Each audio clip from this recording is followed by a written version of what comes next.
자, 사람이 살아가는데 가장 중요한 게 뭘까요? 사람이 무엇으로 살까요?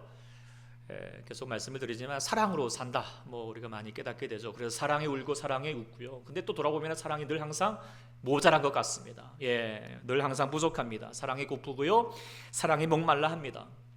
근데 그렇게 되는 것은 사랑이 물론 모자라기 때문이겠고 없을 수도 있겠지만 때로는 우리가 사랑을 오해하기 때문이라고 생각하게 됩니다. 분명히 사랑하고 있는데 사랑 모르는 경우가 있기 때문이고 그것이 은근히 많죠. 이분 누군지 알겠습니까? 퀴리 부인이라고 오늘 노벨상을 받았고 이게 우라늄을 개발했던 이분인데 이분의 한 일화 중에서 이분이 어렸을 때부터 엄마가 이제 일찍 돌아가시게 되었는데 엄마가 돌아갈 때까지 엄마는 나를 사랑하지 않는다라고 그렇게 생각을 했대요. 그것은 한 번도 엄마는 자신에게 뽀뽀를 해본 적이 없는 거예요. 다른 엄마들은 잠잘 때도 뽀뽀해주고 일어나면 뽀뽀해주고 만나면 반갑다고 뽀뽀뽀 헤어질 때 또 만나요 뽀뽀뽀 그런 뽀뽀뽀 친구가 되어가는데 우리 엄마는 나한테 한 번도 뽀뽀를 안 해주는 거예요. 그러니까 마음에 섭섭한 마음도 들면서 생각을 한 거예요. 우리 엄마는 친엄마가 아닌가 봐. 나 다리 밑에서 주워 왔나 봐. 우리 엄마는 나를 사랑하지 않는가 봐. 어떻게 나를 사랑한다면서 나에게 한 번도 뽀뽀를 안 해줄 수가 있어? 이렇게 생각하면서 살았다는 거예요. 그러다가 어느 날 엄마가 일찍 돌아가시게 됐어요. 세상을 떠나고 나서 그때 깨닫게 된 것이 뭐냐면 엄마는 평생 결핵을 앓고 있었고 그 결핵 때문에 돌아가셨다는 거예요. 그리고 가슴 아프게 알게 되었던 사실은 엄마는 당신이 결핵을 앓고 있어서 일부러 딸에게 뽀뽀하지 않았다는 걸 그때서야 비로소 깨닫게 되었던 것이죠. 얼마나 엄마로서 사랑하는 딸에게 뽀뽀해주고 싶겠습니까? 그러나 딸이 자신이 걸렸던 이 결핵에 감염될까 봐 뽀뽀하고 싶어도 뽀뽀하지 못했다라고 하는 거예요. 사랑하지 않아서가 아니라 사랑하기 때문에 뽀뽀를 하지 않았던 것이죠. 그래서 이 어린 퀴리 부인은 이 엄마의 사랑을 오해하였지만 그러나 다시 회복하여서 엄마를 다시 그리워하며 엄마의 사랑을 다시 회복하게 되었다라고 하는 내용입니다. 우리도 퀴리 부인처럼 오해할 때가 있죠. 사랑하는 사람 관계에서도 서로 오해하여서 서로 그것 때문에 원망하고 미워하고 그리고 그 안에서 또 의심할 때가 많습니다. 근데 사랑하는 사람 사이에도 있겠지만 가장 중요한 것은 우리 하나님에게도 우리가 사랑을 그렇게 오해할 때가 있는 것이죠. 그래서 의심합니다. 분명히 하나님은 우리를 사랑하십니다. 여전히 사랑하시는데 그런데 우리는 하나님을 향하여서 스스로 혼자서 오해하여서 의심하고 섭섭해하고 하나님 나를 사랑하지 않는다라고 그렇게 원망할 때가 있는 것이죠. 바로 이제 퀴리 부인처럼 뽀뽀해주지 않는다고 하나님 나를 지금 사랑하지 않는다고 하나님 앞에 그렇게 원망하는 경우와 마찬가지인 것이죠. 오늘 본문의 이스라엘 백성들이 그랬습니다. 자, 어제부터 우리가 이제 큐티 말씀으로 말라기 말씀을 묵상하게 되죠. 말라기는 이제 구약 성경 순서상 제일 마지막도 있지만 역사상에서도 제일 마지막 부분입니다. 이스라엘 백성들이 포로에서 이제 귀환을 하게 되었죠. 그리고 이제 우리가 지난 주간에 에스라 말씀을 묵상하였던 것처럼 그렇게 이제 하나님 앞에 재건을 하였고 그리고 에스라서를 지나서 약 100년이 흐른 뒤에 그러니까 주전 약 300년 어간에 이 말씀이 기록되었다라고 보고 있습니다. 근데 이 시대 백성들은 신앙적인 어떤 회의와 매너리즘에 빠지게 되었습니다. 왜냐하면 우리가 에스라 말씀을 미리 묵상하였던 것처럼 이스라엘 백성들이 비록 진노를 받았고 포로로 갔지만 다시 하나님의 능력으로 언약의 말씀을 따라서 회복이 되었습니다. 그래서 포로로 귀환하게 되었는데 1차로 스룹바벨과 더불어서 들이 돌아와서 무엇보다 어려운 가운데라도 여러 가지 방해와 공작이 있었지만 성전을 다시 지었고요. 그리고 2차로 에스라가 돌아와서 다시 하나님 아버지 앞에 신앙을 회복하고자 했고요. 세 번째로 느헤미야와 더불어서 같이 무너졌던 모든 성벽을 다시 쌓는 일을 열심히 감당을 했던 거예요. 그러면서 우리가 하나님 나라로 다시 회복하자라고 그렇게 열심을 내었던 것이죠. 그런데 신앙이 지나가면서 그 열정이 사그라져 버렸어요. 그것은 왜 그랬을까? 당장의 결과가 없었기 때문입니다. 학개와 스가랴가 예언하였듯이 분명히 하나님께서 성전을 다시 한번 하나님의 영광으로 채워주셔서 능력과 위엄으로 다시 한번 이 이스라엘이 온 세상을 다스릴 것이다 라고 하는 말씀을 하셨는데 도대체 보니까 성취될 기미가 하나도 안 보이는 거예요. 여전히 자신의 나라는 페르시아의 속국으로서 식민지로서 살고 있고요. 무엇보다도 이 말라기 시대 때는 여러 가지 병충과 기근이 몰려와가지고 농작물들이 다 말라버렸습니다. 없어졌습니다. 그러니 삶이 어떻게요? 팍팍합니다. 힘듭니다. 고됩니다. 그래서 하나님께 원망하기 시작하는 거예요. 하나님의 사랑에 대해서 의심하고 있습니다. 그래서 오늘 본 말씀처럼 하나님 우리를 사랑하였다, 사랑한다 라고 말할 때 하나님 앞에 야 감사합니다 아멘 라고 말하지 않고 뭐라고 그랬어요? 주께서 어떻게 우리를 사랑하셨나이까? 하나님 정말 우리를 사랑하십니까? 하나님 지금도 정말 살아계십니까? 계시긴 하십니까? 라고 그렇게 질문을 가지게 되었던 것이죠. 근데 이스라엘의 질문이 저들만의 질문이 아닐 때가 많습니다. 우리도 살다 보면은 하나님의 사랑에 의심을 품을 때가 있지 않으십니까? 신앙의 삶을 살고 나름의 하나님께 소망을 가지고 기대를 가지고 정말 기도하고 예배하고 또 우리 코로나 상황에도 끝까지 꿋꿋하게 하나님을 향하여서 나아가는데 여전히 삶은 팍팍하고 바라는 일들이 이루어지지 않으면 신앙의 회의를 갖습니다. 하나님 나를 사랑하시는 것입니까? 좀 하나님 살아계십니까? 하나님 계십니까? 라고 그렇게 의심을 하고 질문을 던지게 되죠. 그런데 중요한 것은 이 스스로 가지는 이 질문에 정말 올바른 대답을 갖지 못하면 하나님 사랑뿐만 아니라 하나님 존재마저도 의심하게 되고 그래서 신앙을 저버리게 됩니다. 아니 그런 경우가 정말 많고 요즘 특히 이 코로나 상황을 지나가면서 많은 분들이 그렇게 떠나간 사람들이 있다는 것이 안타깝습니다. 그러나 우리가 다시 한번 기억하게 되는 것은 하나님은 여전히 우리를 사랑하십니다. 우리와 함께 하십니다. 그 하나님 우리를 사랑하지 않기 때문이 아니라 그것은 우리가 하나님의 사랑을 오해하였기 때문이라는 것을 말씀드릴 수 있게 됩니다. 그래서 오늘 말라기 말씀이 참 중요하다고 생각하게 됩니다. 사람과 사람 사이에서도 가장 일어나는 오해가 우리의 삶을 심각하게 만들고 또 부정적인 결과를 가져오게 되잖아요. 서로 사랑할 사이를 미워하게 되고 괜한 어려움들을 겪게 되는 때가 많습니다. 제가 어제도 이제 저희 어머님 이제 연약 가운데 계시니까 이제 CCTV를 이렇게 이제 달고 어머님 사시는 모습을 보게 되는데 어제는 하루 종일 이제 전화가 안 된다고 핸드폰 안 된다고 막 속상해하시고 어려움 겪으시고 근데 막 그 노발대발 하시다가 어디 노발하시면서 핸드폰에다가 막 하면서 무엇보다도 이 삼성이 나쁜 놈들이라고 막 그러면서 막 그렇게 이제 화를 내시는 역정을 내시는 거예요. 근데 나중에 알고 보니까 충전을 안 해줬던 거예요. 연약하니까 그러실 수 있겠다 생각도 들지만 충분히 우리들도 그럴 수 있다는 거예요. 오해하죠. 네, 충전 안 해놓고 안 된다고 오해하고 왜 뽀뽀 안 해주냐고 그렇게 오해하고 우리의 삶을 보면서 그냥 왜 하나님 나를 사랑하지 않는다고 그렇게 오해할 때가 많습니다. 근데 오해가 풀려야 됩니다. 그리고 오해가 풀리면 이해가 되죠.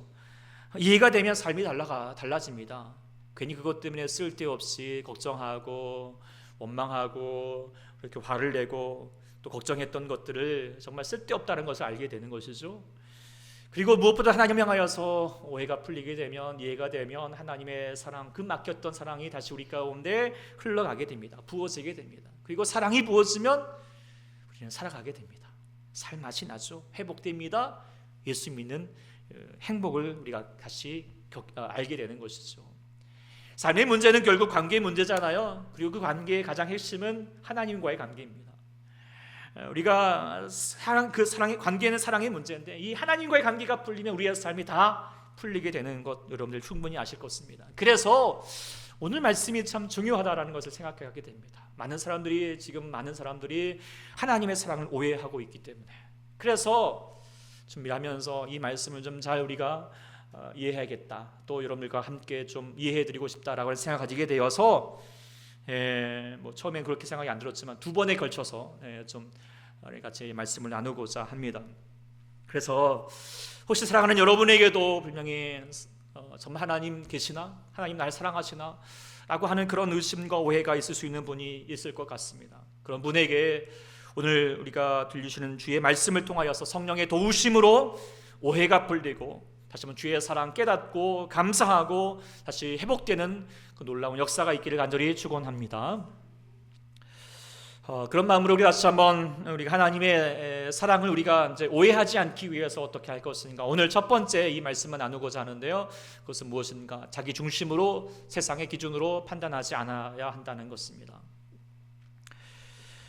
오늘 이스라엘 백성들이 하나님의 사랑을 의심하였던 결정적인 이유가 무엇인가요? 그것은 자신의 삶, 지금 정치적으로 이스라엘 백성들이 여전히 페르시아의 속국으로 머물러 있고요, 또 지금 병충해와 기근으로 말미암아 경제적으로 물리적으로 너무나도 팍팍한 삶을 살고 있는 거예요. 어려움을 겪고 있는 거예요. 하나님이 자신들을 사랑한다면 자신의 나라가 강대국이 되어야 되는 것이고 번영과 성공의 삶이 이루어야 되는데, 그러지 않기 때문에 하나님 나를 사랑하지 않은 거야 라고 그렇게 이해하고 있는 거죠. 해석하고 있는 거예요. 그래서 본문에 하나님이 저들을 사랑한다라고 그렇게 설명을 해도 본문 끝에 보면은 이렇게 저희들이 말한다는 거예요. 여호와께서는 이스라엘 지역 밖에서 크시다 하리라. 이 말은 물론 다른 말로 얘기할 수 있겠지만 더 본문을 통하여서 얘기하게 되면 하나님은 우리 유대 땅에서는 왜소한데 저들 다른 나라 사람들에게는 하나님 대단하다 뭐 이렇게 얘기한다는 거예요. 그러니까 뭐냐면 마치 우리가 야 밖에서 잘하면 뭐하냐, 밖에서 훌륭하면 뭐하냐, 밖에서는 안에서는 형편없는데, 뭐 남편들에게 하는 말인가요? 그런 볼멘 소리를 지금 하게 되는 것입니다. 근데 이렇게 말하는 건 뭐예요? 자기중심적이니까. 남에게 중요한 것이 아니라 나한테 지금 어떻게 하고 있는데, 그러면서 하나님의 자기 기준으로 하나님의 사랑을 해석하려고 하는 것이죠. 그러니 오해할 수밖에 없습니다. 우리가 아는 것처럼 하나님의 사랑은, 우리 하나님의 생각은 우리의 생각보다 훨씬 크고 광대하십니다. 우리는 우물 아래에서만 세상을 바라보지만 하나님은 세상을 창조하시고 지금도 모든 시간과 공간을 총괄하시면서 다스리고 계신 주님이신 줄 믿습니다. 그런데 우리가 나의 잣대와 어떤 이기적인 생각으로 하나님을 판단하려고 합니다. 그러니 오해할 수밖에 없죠. 초등학생이 대학교 교수의 수학 문제를 어떻게 우리가 이해할 수 있겠습니까? 우리가 아까 핸드폰 얘기도 했지만 우리가 정말 여러분들 쓰고 있지만 여러분들 다 이해하십니까? 신기하지 않아요? 어떻게 저 멀리 있는 사람하고 내가 지금 실시간으로 이렇게 막 통화하고 있고 지금도 막 중계도 하고 있고 하는 거 다 이해하십니까? 아십니까? 네. 모르죠? 네. 이런 것도 모르는데 우리가 어떻게 하나님의 그 섭리와 하나님의 계획하심을 우리가 다 이해할 수 있겠습니까? 그런데 여전히 내 중심에서 세상의 기준으로, 내가 경험할 수 있는 세상의 기준으로 하나님의 생각을 판단하려고 합니다. 특별히 우리가 하나님의 사랑을 그렇게 오해하게 만드는 세상의 기준이 무엇인가? 그것은 바로 보상주의라고 말할 수 있을 것 같습니다. 보상주의가 뭐죠? 노력한 만큼 보상이 있어야 된다는, 대가가 있어야 된다는 것이죠. 지금 이스라엘 백성도 마찬가지인 거예요. 나름의 신앙의 노력을 했습니다. 그 어려운 가운데도 포로로 돌아와서 정말 성전도 짓고 신앙도 다시 회복하고 성벽도 지었습니다. 하나님께 예를 썼습니다. 그렇다면 결과가 있어야죠. 근데 결과가 없는 거예요. 보상이 없는 거예요. 그러니까 실망하고 있습니다. 하나님 안 계십니까? 하나님 정말 우리를 사랑하십니까? 라고 그렇게 얘기하고 있는 거예요. 보상주의로 봤을 때 이거는 사랑이 아니다라고 판단할 수밖에 없었던 것이죠.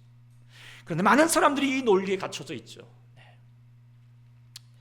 말씀을 준비하다가 얼마 전에 이제 그 세계적으로 유명한 하버드의 교수인 마이클 샌들, 우리가 예전에 이제 정의란 무엇인가라고 하는 책으로도 유명하기도 했지만 얼마 전에 책을 한 권 냈던 것이 생각이 났습니다. 책이 이름이 뭐냐면 공정하다는 착각이라는 책입니다.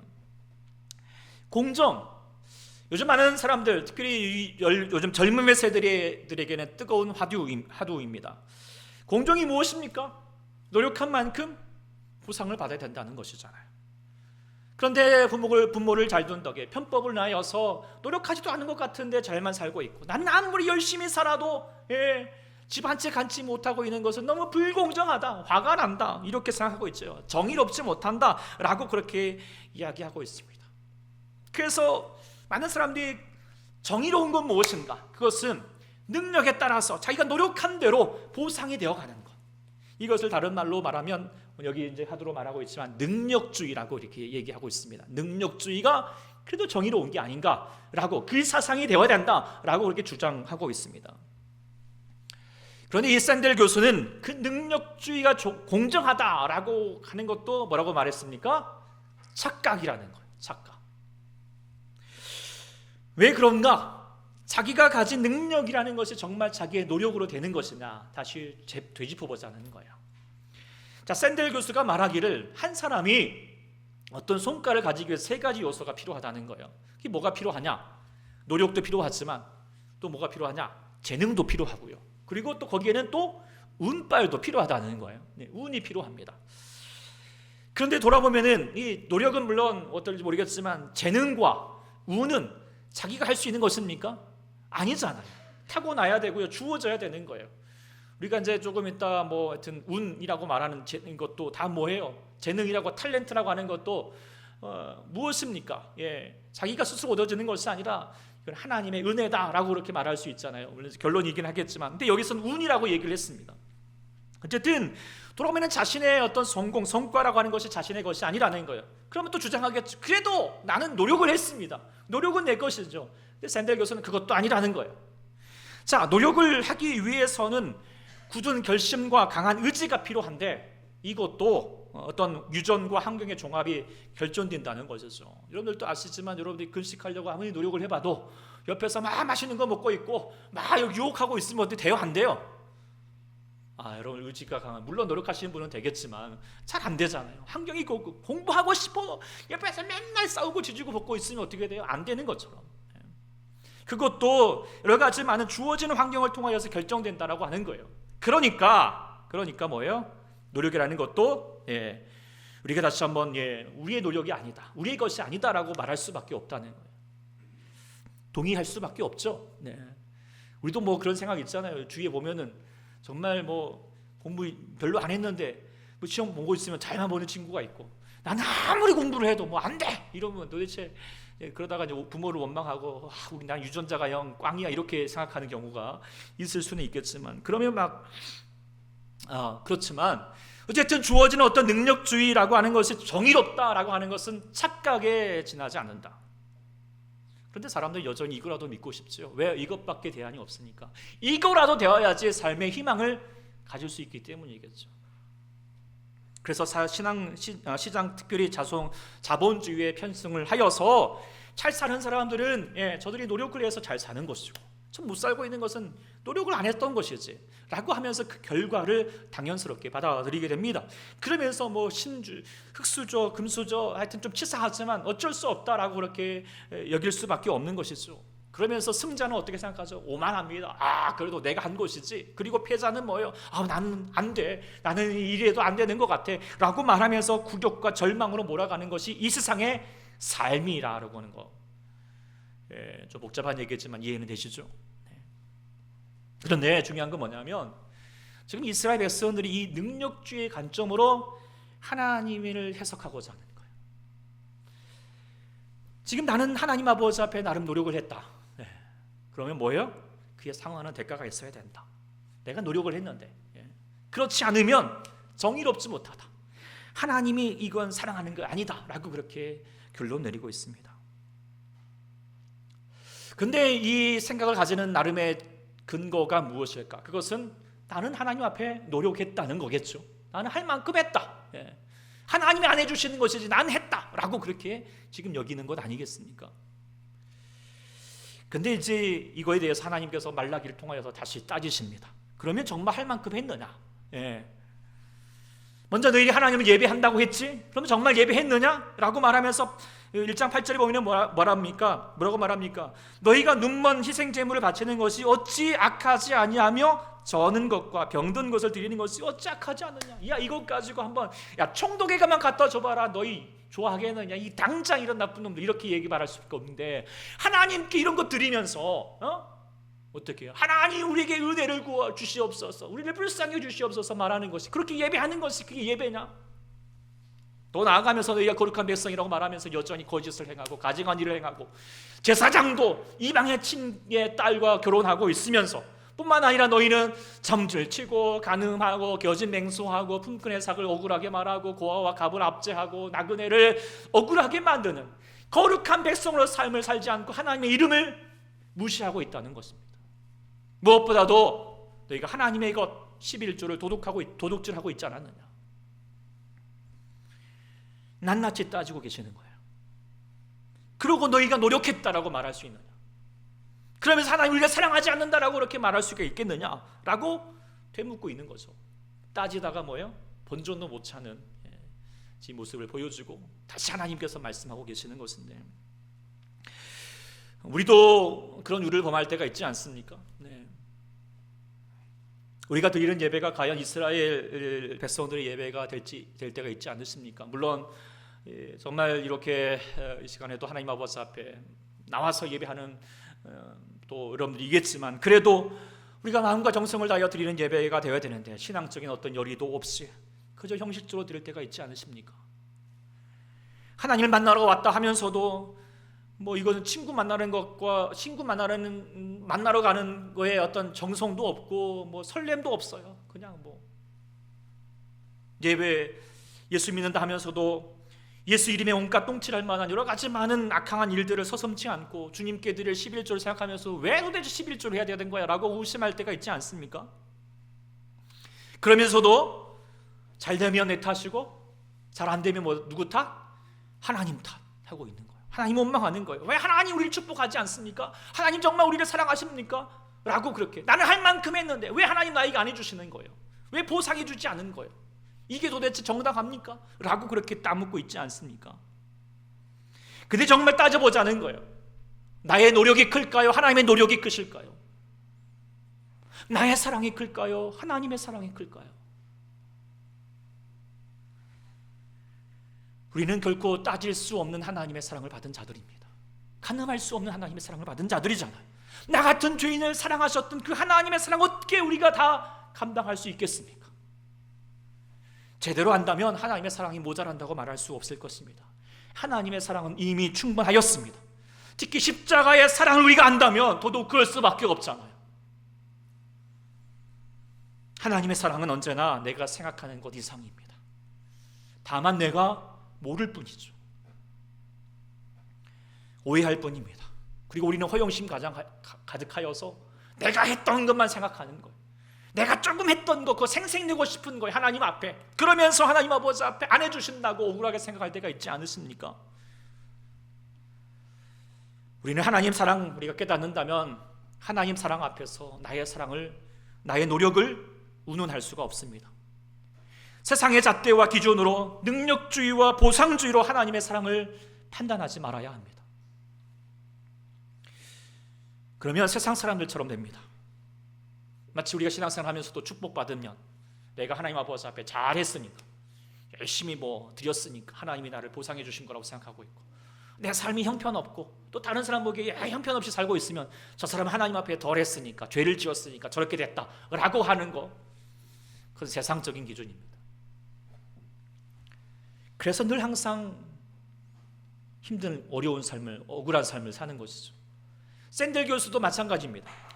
능력주의라고 하는 것은 삶에 피곤하게 하고 피폐하게 만들어간다는 거예요. 왜냐하면 끊임없이 네가 노력하는 만큼 열심히 뭘 해야지 네가 공부해야지 네가 행복하는 거예요. 성적이 되어야지 네가 행복하는 거예요. 대학 좋은 데 가야지 너 행복하는 거예요. 이걸 꼭 계속 요구하니까 뭐예요? 잘 해도 잘하면 잘 못하면 정말 못하는 대로 또 피폐한 삶을 살겠지만 잘해도 피폐한 삶을 산다는 거예요.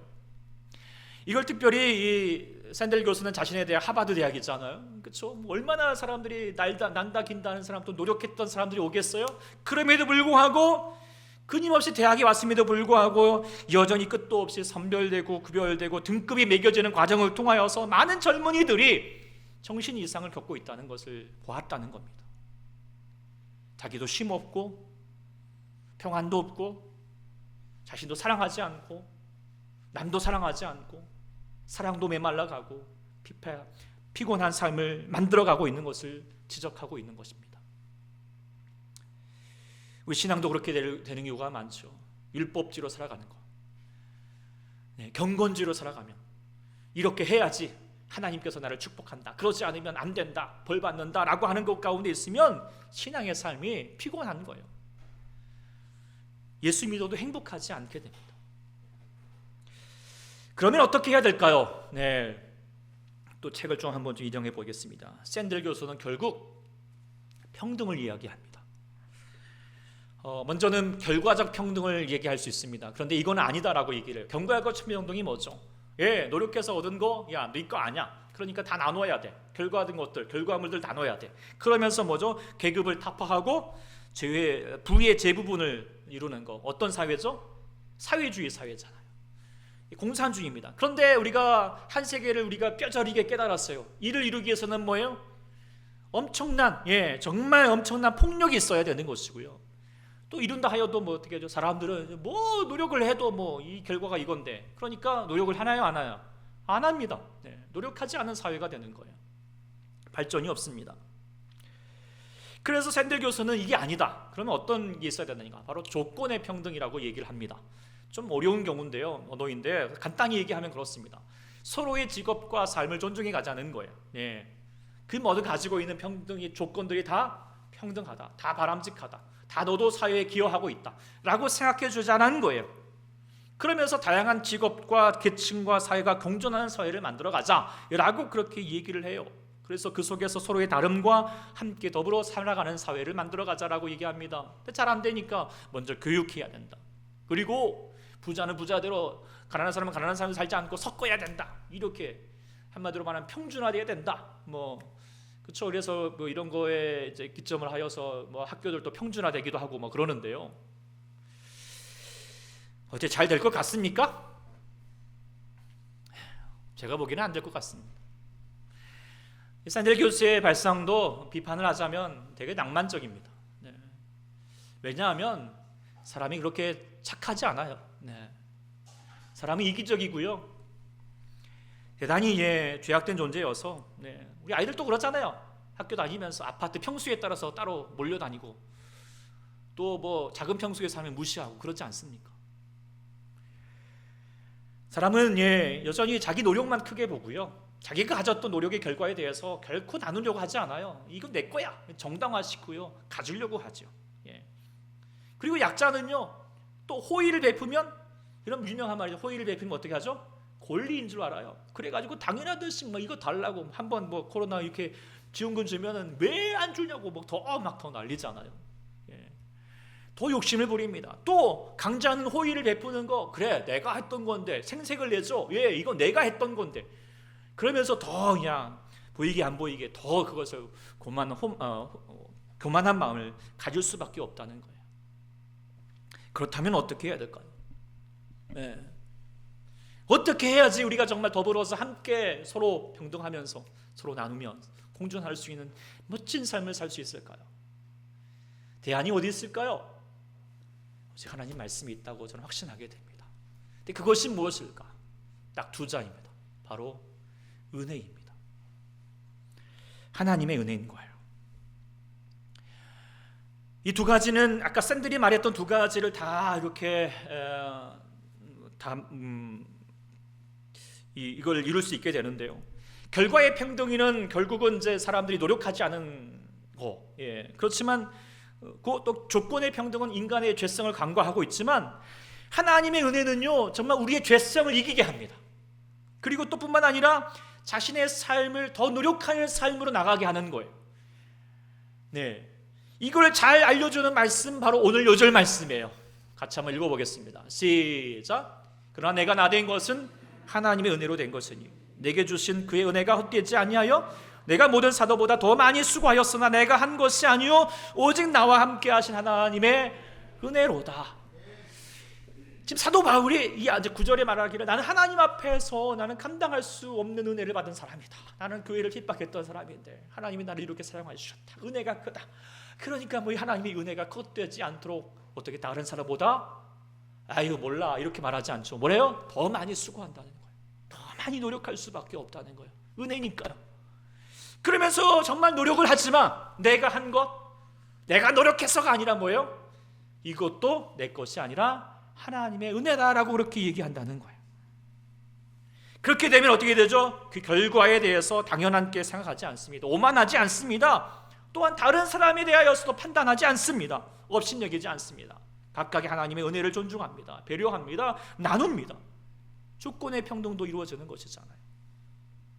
이보다 멋진 사회가 어디가 있겠습니까? 이보다 멋진 나라가 어디 있겠습니까? 결코 세상에서는 누릴 수 없는 나라겠죠. 이 나라는 어떤 나라일까요? 하나님의 나라예요. 하나님의 나라만이 다시 한번 세상을 더불어서 함께 멋지게 행복하게 살아갈 수 있는 나라가 된다는 것을 우리가 깨닫게 됩니다. 그를 이루기 위해서는 우리가 우리 안에 하나님의 나라가 깨달아져야 된다는 것이죠. 이 하나님의 은혜를 그리고 깨닫게 되면, 특별히 의심하지 않게 되면, 하나님의 은혜임을 알게 되면 하나님의 사랑을 결코 의심하지 않게 됩니다. 하나님의 사랑이 절대 부족하다, 하나님 나를 사랑하십니까? 말하지 않게 되는 것이죠. 하나님께서 내게 뽀뽀하지 않는다고 해도 하나님이 나를 사랑하지 않은 것이 아니라 내가 내 안에서 죄가 많아서 하나님 내게 다가오지 못했구나, 내가 정말 기도의 핸드폰을 이렇게 응답하지 않아도 하나님이 나를 사랑하지 않아서가 아니라 내가 내 안에 성령이 충만하지 않아요, 충전되지 않았기 때문에 내가 하나님의 음성을 못 듣고 있구나 알게 되는 것이죠. 하나님의 사랑을 결코 의심하지 않아요. 내가 사랑을 모를 때에는요, 하나님 앞에서 내가 뭔가 과자 같은 것만 있어야지 하나님 나를 사랑해 라고 말하고 있지만, 하나님의 사랑을 깨닫게 되면 내게 내 삶에 쓰기 쓴 약과 같은 것들을 먹을지라도 이것은 나를 다시 한번 건강하게 하기 위한 하나님의 보약이구나 라고 하는 것을 믿게 되는 것이죠. 달리 바라보게 되는 거예요. 그래서 날이 좋아도 날이 좋지 않아도 모든 날이 좋은 날이었다, 그렇게 고백하게 되는 것이죠. 행복한 거예요. 살아가게 되는 거예요. 삶의 역경과 어려움과 근심과 걱정, 미움과 갈등들, 이 모든 일도 우리를 사랑하시는 이로 말미암아 우리가 넉넉히 이기느니라. 할렐루야.